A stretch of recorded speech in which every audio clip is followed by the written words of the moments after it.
కొన్నిసార్లు మనము అన్యజనుల ముందు తలదించుకునే పరిస్థితులు ఎదురవుతాయి.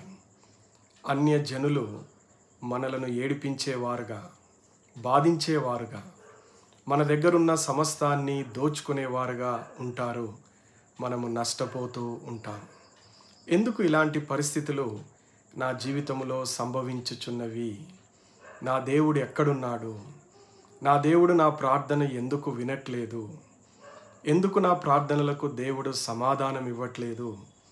ఎందుకు ఇలాంటి పరిస్థితులు నా జీవితంలో వచ్చుచున్నవని ఎన్నోసార్లు దుఃఖపడుతూ ఉంటాం.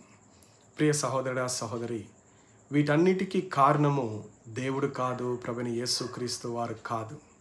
వీటికి కారణం ఎవరో తెలుసా? మన అవిధేయత, మన తిరుగుబాటుతనము.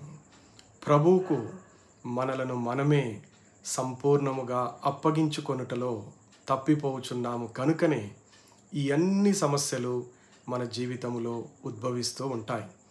ఈరోజే, ఈ క్షణమే నీ జీవితంలో ఎక్కడైనా ఏదైనా అవిధేయత ఉన్నదేమో పరీక్షించుకొను. ఎక్కడైనా తిరుగుబాటు చేస్తున్నావేమో, గునుగుతున్నావేమో, సనుగులున్నాయేమో, అవిశ్వాసం ఉందేమో పరీక్షించుకొని ప్రభు దగ్గర క్షమాపణ పొంది ఈ రోజు నుంచి సంపూర్ణమైన విధేయత ప్రభువునకు చూపించము. ప్రభువు నీ సమస్యలన్నిటిలో నుంచి నిన్ను బయటికి తీసుకొని వచ్చి రక్షించి కాపాడి ఆశీర్వదించును.